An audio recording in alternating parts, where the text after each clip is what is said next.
everybody. Welcome back.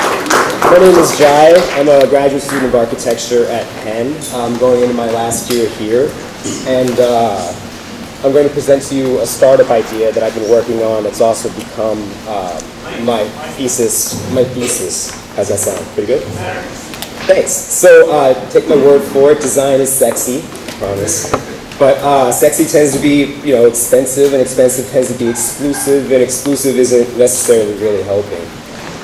It's no one's fault that design is sexy. We all just sort of know what this is about, but we're a little confused on what to do about it. Every design is really just a vision. I mean, the key is the trajectory that those visions are taking in the real world.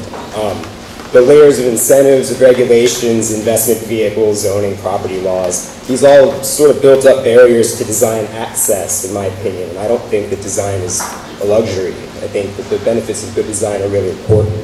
Architecture thrives on these sort of large, muscular moves of society. The resulting utopia sometimes leaves us with these obsolete mega-scale interventions, a sort of isolated sense of place. And even though this is old design thinking, a lot of us are still left with the remnants of it. Most agree that the 50s was, America's sort of post-war bliss, economic bliss that we'll never get back to, but that coincidentally is also when we had the least income inequality. And as architects were coming out of this, as it drove towards what we have today, the whole theoretical creative profession has always sort of been misled, and there are human consequences to this. Even though the architects are trying to find a way to survive, this has been going on for generations. How to fix it. Where to start changing the sort of design perception. I mean, I believe that design is fundamentally a political endeavor, and the power is always really with the people. But people argue. They argue, and they're getting good at it. I mean, social media has already begun to answer a lot of these questions. From SoundCloud to Bitcoins to World of Warcraft, we have a very complicated sense of creative consensus coming out. This social architecture, I think, is inevitable. The question is really how. People argue a lot. And you don't want, as a designer, you don't want people thumbsing up and down your material selections, your placement, the thickness of the doorknobs. I mean, but the problem that, people also think that great creative work comes from a single mastermind, a film, a novel, a wristwatch, a violin. I don't think so. I think that, at least in this case, architecture can result from carefully moderated discussion, an open-ended process that, is working to resolve conflicts, facilitate consensus, have a forum for people to figure out that this tree belongs here for a, scientifically, it'll last longer, it'll survive better. Maybe that settles the argument. So how does this look? This is my thesis. I just presented it last night to my thesis defense counsel. And the question is, how does consensus, an open-ended consensus-based process, consistently generate good architecture? That's a pretty massive question, and I'm going to be answering just that part all next semester.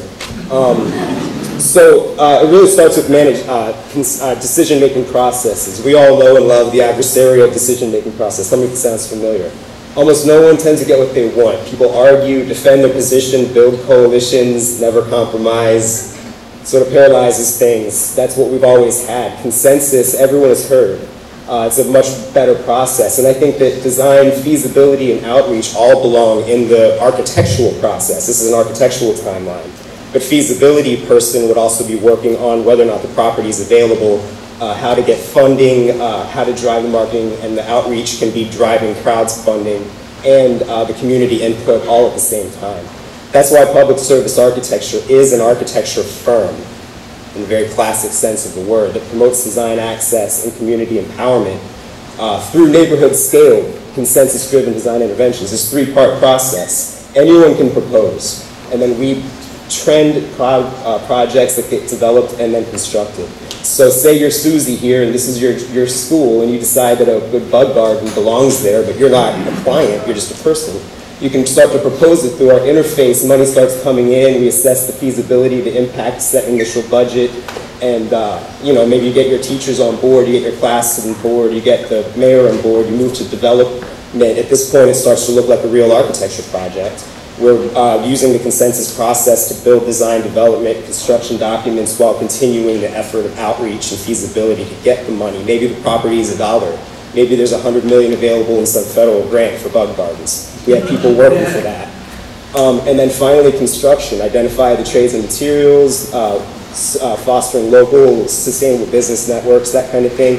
And eventually, before, after, boom. And you know, you're not a client per se, you're just a person. Now we have a firm that everyone can use.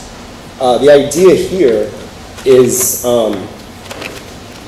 this is a very crude mock-up on purpose because I don't want to get carried away with the technological side. The digital divide really matters here. But at the same time, people are going to be able to use this sort of Google Earth meets Kickstarter sort of interface to propose their projects. Here you can see there's the water, the sun coming on as you see site issues. But you can also get demographic issues like turn on a map that shows the crime rate. And these are the sorts of things that I'm building in my thesis for the coming semester.